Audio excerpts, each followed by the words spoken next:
श्यामू काफी गरीब और ईमानदार आदमी था। वह अपनी मनचाही लड़की सीमा से शादी कर रामपुर गांव में रहता था। श्यामू जो एक गरीब था, इसी वजह से वह एक कंपनी में गार्ड की नौकरी करता था। इसी तरह 5 साल बीत जाते हैं। उसी बीच श्यामू का एक बेटा जन्म लेता है, जिसका वह नाम विकास रखता है। लेकिन एक दिन किसी कारण श्यामू का मालिक उसे काम पर से निकाल देता है। श्यामू, अब हम तुम्हें काम पर नहीं रख सकते। मगर क्यों नहीं रख सकते सर? मेरा कसूर क्या है? मैं तो हमेशा इस कंपनी का भला ही चाहा हूँ। श्यामू, अब इस कंपनी का कोई सामान मार्केट में बिक नहीं रहा और मेरे पास उतने पैसे नहीं हैं कि मैं ज्यादा लोग कर्मचारी के तौर पर रख सकूं। बस मैं इसी वजह से सभी मजदूरों को काम पर से निकाल रहा हूं। सर, मैं तो इस कंपनी में पिछले 8 साल से काम कर रहा हूं। मुझे मत निकालिए सर। मगर वह कंपनी का मालिक श्यामू का एक नहीं सुनता। श्यामू को अपनी कंपनी में से निकाल देता है। श्यामू बिना कुछ सोचे हुए सीधा अपने घर आता है। सभी बात अपनी पत्नी सीमा को बताता है। सीमा, अब क्या होगा? मुझे मालिक ने काम पर से निकाल दिए हैं। मगर क्यों? आपको मालिक काम पर से क्यों निकाल दिए हैं? जरूर आपकी कोई गलती होगी। सीमा, मेरी कोई गलती नहीं है। दरअसल कंपनी का कोई भी सामान बाजार में बिक नहीं रहे। मालिक को हम जैसे कर्मचारियों को पैसे देने में बहुत दिक्कतें आ रही थी। इसी वजह से मालिक बहुत से मजदूरों को काम पर से निकाल दिए। अजी, ये तो बहुत बुरा हुआ। अब हम लोगों का घर कैसे चलेगा? इसी तरह एक हफ्ते गुजर जाते हैं। एक दिन श्यामू बाहर से घूमकर आ रहा होता है तो उसे एक छोटा सा पौधा दिखाई देता है। अरे, यह कितना प्यारा और नन्हा सा पौधा है। मगर यह किस चीज का पौधा होगा? चलो इसे घर ले चलता हूँ। जब यह बड़ा हो जाएगा तो इसे बेचकर ढेर सारा पैसा कमाऊंगा। श्यामू उस पौधे को लेकर अपने घर आता है और अपने घर के बाहर लगा देता है। इसी तरह 1 महीने गुजर जाते हैं। जब श्यामू की पत्नी बाहर देखती है कि उसका पौधा काफी बड़ा हो चुका है। वह कोई ऐसा वैसा पौधा नहीं था, वह एक बांस का पौधा था। सीमा यह सब देखकर अपने पति श्यामू को आवाज देकर बुलाती है। अजी, सुनते हैं? यहाँ आइए, अपना पौधा काफी बड़ा हो चुका है। श्यामू अपनी पत्नी का बात सुनकर वह वहाँ आता है और बांस का पेड़ देखकर भयभीत हो जाता है। तभी उसकी पत्नी सीमा बोलती है। अजी, सुनते हैं जी? मैं तो कह रही हूँ कि इन बांसों का पकौड़िया बेचे, यह खूब बिकेगा।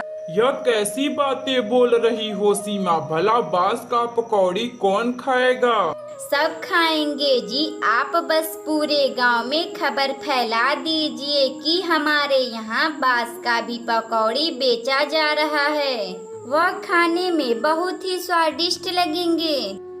अगली सुबह श्यामू यह बात पूरे गांव में फैला देता है कि बांस के भी पकौड़ी हमारे ठेले पर मिलेंगे। सभी गांव वाले यह सोच में पड़ गए कि भला बांस का भी पकौड़ी कौन बनाएगा। अगली सुबह श्यामू अपनी पत्नी सीमा के साथ मिलकर बांस का पकौड़िया बनाना शुरू कर देता है। उन दोनों पति पत्नी को इस तरह बांस का पकौड़िया बनाता 2 दोस्त देख लेते हैं। महेश, यह देखो, अब बांस के भी पकौड़िया बनने लगे। हाँ भाई गणेश, क्या यह बांस के भी पकौड़िया सामान्य पकौड़ियों की तरह होगा जो खाने में काफी स्वादिष्ट लगते हैं? हाँ भाई महेश, चलो इस बार बांस के भी पकौड़ियों को खाकर देखते हैं। फिर वह दोनों दोस्त सीमा और श्यामू की दुकान पर बांस के पकौड़िया खाने जाते हैं। तभी उन दोनों दोस्त में से एक आदमी बोलता है। अरे भाई श्यामू, जरा 20 का बांस का पकौड़िया बना कर देना। श्यामू फिर अपनी दुकान पर से बांस के पकौड़ियाँ बनाकर उन दोनों दोस्त को दे देता है। वह लोग पकौड़ियाँ खाकर श्यामू से बोलते हैं, अरे वाह वाह, क्या पकौड़ियाँ है, खाने में तो मजा आ गया, क्यों भाई गणेश?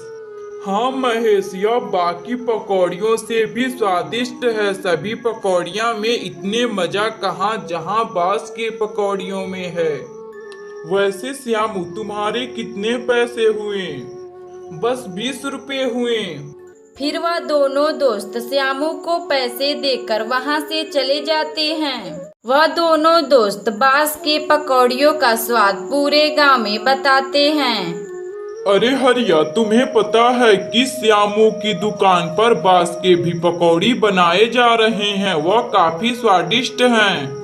अरे क्या बोल रहे हो गणेश, भला बांस के भी पकौड़ी बनाए जाते हैं? हाँ हरिया, श्यामू की दुकान पर बांस के भी पकौड़ी बनाए जाते हैं, वह खाने में बहुत ही मजा आता है।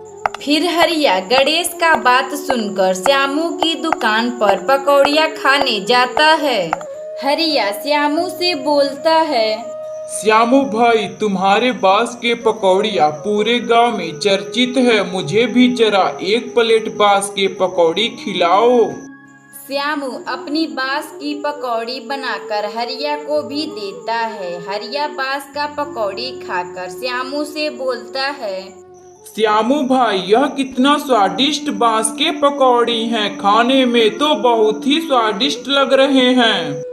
मैं कल श्यामू भाई अपनी पत्नी मिनीता के साथ तुम्हारे पकौड़ियाँ खाने आऊंगा। हरिया श्यामू को पैसे देकर वहां से चला जाता है। दिन प्रतिदिन श्यामू का बांस की पकौड़ियाँ पूरे गांव में फेमस हो चुके थे। बांस की पकौड़ियाँ खाने में बहुत ही स्वादिष्ट थे।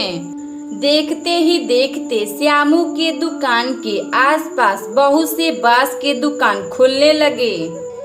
सीमा और श्यामू इसी तरह बांस के पकौड़ी बेचकर खुशी खुशी रहने लगे। अगर आपको यह कहानी अच्छी लगे तो वीडियो को लाइक करें और चैनल को सब्सक्राइब करें और बेल आइकन को दबाना ना भूलें।